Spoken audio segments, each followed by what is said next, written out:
അസ്സലാമു അലൈക്കും, നമസ്കാരം. പുതിയ വീഡിയോയിലേക്ക് എല്ലാവർക്കും സ്വാഗതം. ഇന്നത്തെ വീഡിയോ എന്ന് പറഞ്ഞാൽ നമ്മുടെ എണ്ണപ്പലഹാരങ്ങൾ ഈ റമദാൻ ഇഫ്താറിനും ഒക്കെ റമദാൻ നോമ്പ് തുറയ്ക്കൊക്കെ എണ്ണപ്പലഹാരമല്ലേ. അപ്പോൾ ഇന്ന് നമുക്ക് ആവിയിൽ പുഴുങ്ങുന്ന ഒരു പലഹാരമാണ് ചിക്കൻ മൊമോസ്. അപ്പോൾ വീഡിയോയിലോട്ട് കിടക്കാം. ഞാനിതാണ്ടേ ഒരു കപ്പ് ഇതിനൊരു ഗ്ലാസ് മൈദാമാവാണ് എടുത്തേക്കുന്നത്. ആട്ടായും കൂടെ വേണമെങ്കിൽ ഇടാം. ഞാൻ ആദ്യത്തെ പരീക്ഷണമാണ് എൻ്റെ, അതുകൊണ്ട് ഞാൻ മൈദാമാവ് മാത്രമേ എടുത്തിട്ടുള്ളൂ. പിന്നെ നമുക്ക് മൈദാമാവ് ഗോതമ്പ് പൊടിയും കൂടെ ആട്ടാപ്പൊടിയും കൂടെ ഇട്ട് തയ്യാറാക്കാമെന്ന് വിചാരിച്ചു. ഉപ്പിട്ട് ചെറിയ ചൂടുവെള്ളം ഒഴിച്ച് കഴിഞ്ഞാൽ നല്ല പച്ചവെള്ളത്തിനെക്കാട്ടി നല്ലത്. നമ്മുടെ ചപ്പാത്തിക്കൊക്കെ കുഴക്കത്തില്ലേ ചെറിയ ചൂടുവെള്ളം ഒഴിച്ച്, അതേമാതിരി ഈ മൈദാമാവിലോട്ട് ചെറിയ ചൂടുവെള്ളം ഒഴിച്ച് നമുക്കൊന്ന് കുഴയ്ക്കാം. അപ്പം ചെറിയ ചൂടേ ഉള്ളൂ, അതുകൊണ്ട് നമുക്കത് കുഴച്ചെടുക്കാം. എന്നിട്ട് ശകലം സൺഫ്ലവർ ഓയിൽ ഒഴിച്ചില്ലായിരുന്നു, ഇനിയിപ്പോൾ ഒഴിക്കണം എനിക്ക്. അപ്പോൾ ഒരു മയം കിട്ടാൻ വേണ്ടി സൺഫ്ലവർ ഓയിൽ ഒഴിച്ചു കൊടുക്കണം. അപ്പം നല്ല സൂപ്പർ ടേസ്റ്റാണ്. എന്ന് നമ്മൾ സമൂസായും വടയും ബജ്ജിയൊക്കെ ഇല്ലേ കഴിക്കുന്നത്. അപ്പോൾ ഇന്ന് നമുക്ക് ചിക്കൻ മൊമോസ് തയ്യാറാക്കാം. പെട്ടെന്ന് തയ്യാറാക്കാം. ഇത് നമുക്ക് ആവിയിൽ പൊരിച്ചെടുക്കേണ്ട, ആവിയിൽ പുഴുങ്ങിയെടുക്കാം. നല്ലൊരു സൂപ്പർ ടേസ്റ്റുള്ള ഒരു സാധനമായത്. ഞാൻ ആദ്യമായിട്ട് ചെയ്ത് കൊണ്ട് യൂട്യൂബിൽ കണ്ട് തന്നെ ഞാൻ ഇത് ചെയ്യുന്നത്. അപ്പോൾ അതാ നമ്മുടെ ചപ്പാത്തിയുടെ പരുവത്തിൽ മാവ് റെഡി ആയിട്ടുണ്ട്. ഒന്നും കൂടെ ശകലവും കൂടെ എണ്ണ ഒഴിച്ചതിന് ശേഷം ഇതൊന്ന് റെസ്റ്റ് ചെയ്യാൻ വെച്ചേക്കാം. ശകലം എണ്ണയും കൂടെ ഒഴിച്ചൊന്ന് 1 മണിക്കൂർ ഇത് നമ്മൾ എടുത്തതിന് ശേഷം 1 മണിക്കൂറോ ഇല്ലെങ്കിൽ സമയമില്ലെങ്കിൽ അരമണിക്കൂറെങ്കിലും ഇത് വെച്ചേക്കണം. നമ്മൾ ചപ്പാത്തിക്ക് അന്നേരം എടുക്കത്തില്ലല്ലോ, കുറച്ച് നേരം കഴിഞ്ഞതിന് ശേഷമല്ല എടുക്കത്തില്ല. അപ്പം റെഡി ആയിട്ടുണ്ട്. ഇത് മാറ്റി വെച്ചതിന് ശേഷം ഇതിൻ്റെ ഫില്ലിംഗ് തയ്യാറാക്കാം. ഇതിനകത്ത് വെക്കേണ്ട സാധനങ്ങൾ. അപ്പം ചിക്കനാണ് ഞാൻ എടുക്കുന്നത്. ചിക്കന് മഞ്ഞപ്പൊടിയും ഉപ്പും ശകലം മുളക് പൊടിയും പിന്നെ ശകലം കുരുമുളക് പൊടിയും കൂടി ഇട്ട് കുക്കറിൽ വേവിച്ചെടുത്തിട്ട് ഒരു കിഴങ്ങും കൂടെ ചേർത്ത് പൊടിച്ച് വെച്ചേക്കുവാണ്. പിന്നെ അതിന് ശേഷം സവാള ചെറുതായിട്ട് അരിഞ്ഞത്, പച്ചമുളക് ചെറുതായിട്ട് അരിഞ്ഞത്, ഇഞ്ചി വെളുത്തുള്ളി, ചെറുതായിട്ടരിഞ്ഞ ക്യാരറ്റ്, മല്ലിയില, ഇതെല്ലാം കൂടി എടുത്ത് ഇത് ഈ ചിക്കൻ്റെയും കിഴങ്ങിൻ്റെയും കൂട്ടിലോട്ടിട്ട് നല്ലതുപോലെ നമുക്കൊന്ന് മിക്സ് ചെയ്ത് കൊടുക്കാം. പച്ചമുളക് 2 എടുത്തിട്ടുള്ളൂ. പിന്നെ കുരുമുളക് പൊടി ചേർക്കുന്നുണ്ട്. അതുകൊണ്ട് കുട്ടികളൊക്കെ കഴിക്കുന്നത് കൊണ്ട് ഒരുപാട് എരി വേണ്ട, എന്നാൽ എരിയും വേണം ഇതിന്. കിഴങ്ങും കൂടി ഇട്ടാലേ ഇതിന് ടേസ്റ്റ് വരുത്തുള്ളൂ. സാധാരണ ചിക്കൻ മാത്രമാണ് എല്ലാവരും എടുക്കുക, പക്ഷേ കിഴങ്ങും കൂടി എടുത്തപ്പം നല്ല ടേസ്റ്റാണ്. കിഴങ്ങിൻ്റെ ടേസ്റ്റ് ഒരു പ്രത്യേക ഇല്ലയോ. നല്ലതുപോലെ ഒന്ന് കുഴച്ച് കൊടുക്കാം. വെള്ളം ഒന്നും ചേർക്കണ്ട. നമ്മുടെ ഉള്ളിയിലെ വെള്ളം ഇതിനാവശ്യമായ വെള്ളം ഉള്ളിക്കകത്തുണ്ട്. അപ്പം നമ്മൾ ഇതെല്ലാം കൂട്ട് വരുമ്പോൾ നല്ല ഇതാവും. ഒന്ന് നമ്മൾ പുട്ടിൻ്റെ പൊടിയുടെ പൊടിക്കുന്ന കണക്കൊന്ന് പിടിക്കുന്ന കണക്കൊന്ന് പിടിച്ചൊന്ന് ഇതായിരിക്കണം.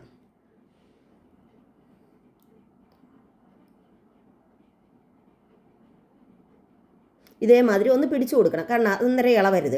ഇതേമാതിരി നമ്മൾ പുട്ടിന് നനയ്ക്കുമ്പോൾ ഇതേമാതിരി ഒന്ന് നോക്കുമല്ലോ, പിടിച്ച് നോക്കുമല്ലോ ഉറച്ചിട്ടുണ്ടോ എന്ന്. അതേമാതിരി ഇതൊന്ന് നല്ലതുപോലെ ഇതേമാതിരി ഒന്ന് റെഡിയാക്കണം. അപ്പോൾ എല്ലാം ഇതൊന്ന് റെസ്റ്റ് ചെയ്താൽ മാറ്റി വെക്കാം. ഇനി നമുക്കിതിനാവശ്യമായ ഒരു ചട്നി തയ്യാറാക്കണം. അതിന് ഞാൻ ഒരു 3 മുളകും, വറ്റൽ മുളകാണ്, കാശ്മീരി ഉള്ളവർ അതിടാം, പക്ഷേ വറ്റൽ മുളകാണ് ഉള്ളത്. അപ്പം അത് 3 വെളുത്തുള്ളിയും കൂടി ഇട്ട് ചൂടുവെള്ളമാണ് ഒഴിക്കുന്നത്. ചൂടുവെള്ളം ഒഴിച്ചതിന് ശേഷം ഇത് ഒന്ന് കുതിരാൻ വെച്ചേക്കാം. ആ വെളുത്തുള്ളി ഇട്ടേക്കുന്ന വെളുത്തുള്ളിയുടെ പച്ച ചവ മാറാൻ വേണ്ടിയാണ് വെളുത്തുള്ളി ഇട്ടേക്കുന്നത് ചൂടുവെള്ളത്തിൽ. അപ്പോൾ അത് റെഡിയായി. ഇനി നമുക്കത് മിക്സിയുടെ ജാറിനകത്തോട്ട് ഈ മുളകും ആ വെളുത്തുള്ളി ഇട്ട് 2 വലിയ തക്കാളി ആണെങ്കിൽ 1 ഇട്ടാൽ മതി, ഇല്ലെങ്കിൽ ചെറിയ തക്കാളി 2 തക്കാളി ഇട്ടിട്ടുണ്ട്. ചെറിയ തക്കാളിയായിരുന്നു ഇത്. എന്നിട്ട് ആവശ്യത്തിന് ഉപ്പ് ഇട്ട് ശകലം വിനാഗിരി ഒഴിക്കും. ഒരു പുളിയും എല്ലാം വരും ഈ വിനാഗിരി ഇടുമ്പോൾ. നാരങ്ങാ നീരുണ്ടെങ്കിൽ അത് ഒഴിച്ചാലും മതി. ഞാൻ വിനാഗിരി ഒഴിച്ചേ.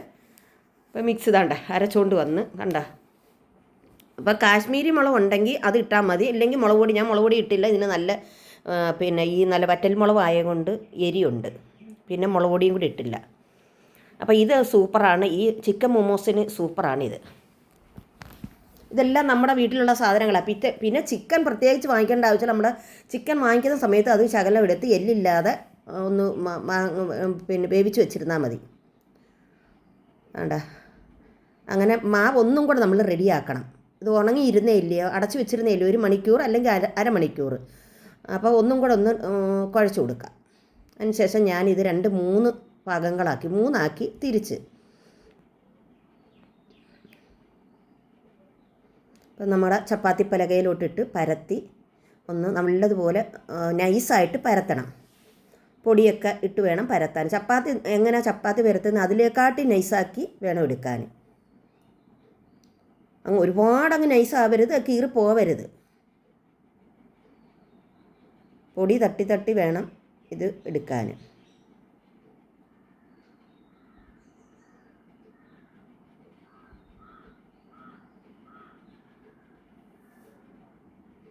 അങ്ങനെ ആ പലകയുടെ വലിപ്പത്തിൽ ഞാൻ പരത്തിയിട്ടുണ്ട്. ഇനി നമുക്കിനി ഇതിനെ ഒന്ന് റൗണ്ട് ചെയ്തെടുക്കണം. ചെറിയ ബൂരിയുടെ ഇതാണ്ട ഈ ഗ്ലാസ്സാണ് ഞാൻ എടുത്തത്. ഒന്ന് നമുക്കൊന്ന് റൗണ്ട് ചെയ്തെടുക്കാം. പക്ഷേ ഗ്ലാസ് എടുത്ത് ഇതിൻ്റെ റൗണ്ട് ചെറുതായിപ്പോയി. അപ്പം ചിക്കൻ മൊമോസിന് ഇതിൻ്റെ ചിക്കൻ്റെ ഫില്ലിങ് വെക്കുമ്പോൾ അപ്പം ഇത് പറ്റുമോയെന്നറിയത്തില്ല. അതുകൊണ്ട് ഇത് മാറ്റിയിട്ട് ഞാൻ ഈ ഗ്ലാസ് മാറ്റിയതിന് ശേഷം വേറെ ഒരു അടപ്പ് പാത്രം എടുത്ത് കണ്ട ഇത് ചെറുതാണ്. അപ്പം ഇതിന് പറ്റത്തില്ല. നമ്മൾ അത് ഫില്ലിങ് വെക്കുമ്പോഴത്തേക്ക് അതങ്ങ് വെളിയിൽ പോയാലെന്തോ ചെയ്യും. ഇത് കണ്ട ഞാൻ ശകലവും കൂടെ വലുപ്പം എടുത്തപ്പം അത് റെഡിയായി. കണ്ട അത് ശകലവും കൂടെ വലുതുണ്ട്. ഇത്രയും മതി. ഇതിലും വലുത് വേണമെങ്കിൽ കൂട്ടാം. അതുകൊണ്ട് ഇത് ചെറുത് അങ്ങോട്ട് മാറ്റി നമുക്ക് ഇതേമാതിരി അങ്ങ് റൗണ്ട് ചെയ്ത് എടുക്കാം.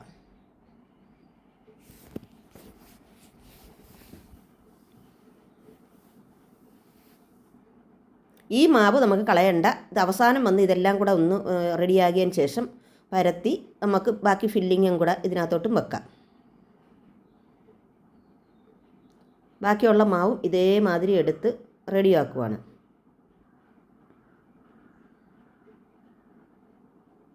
മൂന്നാമത് ഉള്ള മാവും കൂടെ റെഡിയാക്കാം. അതിനുശേഷം ബാക്കിയുള്ള മാക്ക് ഇതെല്ലാം എടുത്തതിൻ്റെ പിന്നെ വേസ്റ്റ് വരുന്ന മാവുണ്ടല്ലോ അതും റെഡിയാക്കി എടുക്കണം നമുക്ക്. അങ്ങനെ എല്ലാം റെഡിയാക്കി എടുത്തിട്ടുണ്ട്. 2 പ്ലേറ്റിൽ 15 എണ്ണം എനിക്ക് കിട്ടി. ഒരു ഗ്ലാസ് പൊടിക്ക് അതാണ്ട അതിൻ്റെ കൂട്ട് കിഴങ്ങും കൂടി ഇടുമ്പോഴാണ് സൂപ്പർ ടേസ്റ്റ്. അപ്പോൾ ഉള്ളിയും പച്ചമുളകും ഇഞ്ചി വെളുത്തുള്ളി ഇതെല്ലാം കൂടി ഇട്ട് ഞാനൊന്ന് കാരണം ആദ്യത്തെ പരീക്ഷണമാണ് എൻ്റെ. ആ ഫില്ലിങ് അങ്ങോട്ട് വെച്ച് ഇനി എന്തുവാണെന്ന് അറിയത്തില്ല. ഇതിൻ്റെ ഞുറു എടുക്കുന്നതൊന്നും അറിയത്തില്ല. പിന്നെ നമ്മളിതാ ഇതേമാതിരി ഞാൻ അങ്ങോട്ട് എടുക്കുക. കണ്ട ഇങ്ങനെ ഒന്ന് ചെയ്ത് കൊടുത്താൽ മതി. ഇങ്ങനെ ഒന്ന് മടക്കി വെച്ചങ്ങ് കൊടുത്താൽ മതി. ഒന്നിൻ്റെ മേലെ ഒന്നിങ്ങനെ അങ്ങോട്ട് മടക്കിയിട്ട് അവസാനം കൊണ്ടുവന്ന് ഒന്ന് പിരിച്ചങ്ങ് കൊടുക്കണം. അത്രയേ ഉള്ളൂ.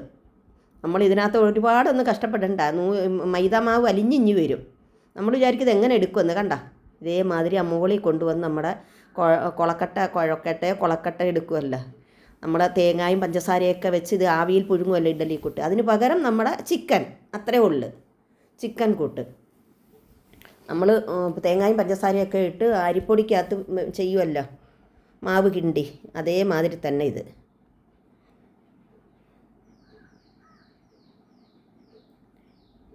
ഇതൊരു നോർത്ത് ഇന്ത്യൻ വിഭവമാണ്. ആണ്ടാ ഇതേമാതിരി അങ്ങോട്ട് വെക്കാം. ഒരുപാട് ഷേപ്പൊന്നും വെക്കാൻ എനിക്കറിയത്തില്ല. ഞാൻ ഉള്ള കണക്ക് ആദ്യത്തെ പരീക്ഷണം പൊട്ടിപ്പോയി കഴിഞ്ഞാൽ എന്തോ എന്നും പറഞ്ഞ് പരീക്ഷണത്തിന് നിൽക്കുന്നില്ല. അറിയാവുന്ന കണക്ക് ഞാൻ ചെയ്യുക.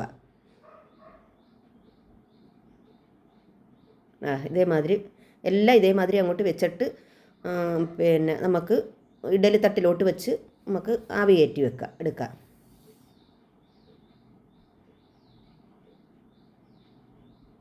അറിയാൻ വയ്യാത്തവർക്കും ഇതേമാതിരി ഒന്ന് ചെയ്ത് എടുക്കാം. പക്ഷേ നമ്മളെന്നും പിന്നെ ഒരേ പലഹാരങ്ങൾ എണ്ണയിൽ വറുത്തൊന്നും എടുക്കണ്ടല്ലോ. അപ്പം ഇതും കൂടെ ഒക്കെ ഒന്ന് പരീക്ഷിച്ച് നോക്ക്.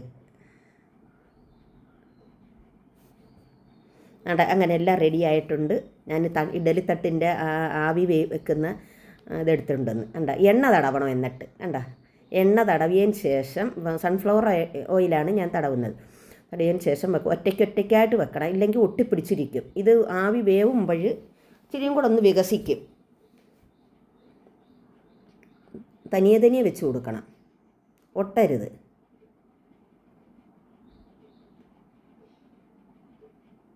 രണ്ട് തട്ടായിട്ടാണ് ഞാൻ പുഴുങ്ങിയെടുക്കുന്നത്.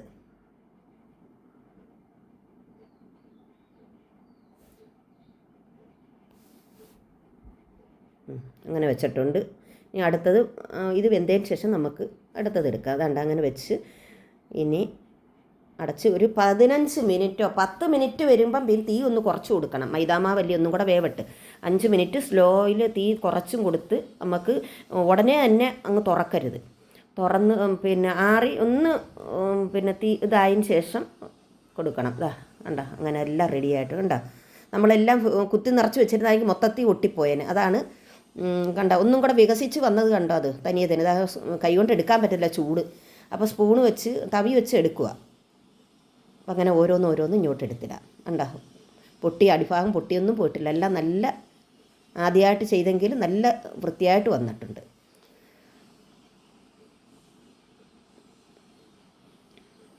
അങ്ങനെ റെഡി ആയിട്ടുണ്ട്. ഇനി അടുത്ത ബാച്ചും പിന്നെ പുഴുങ്ങാം.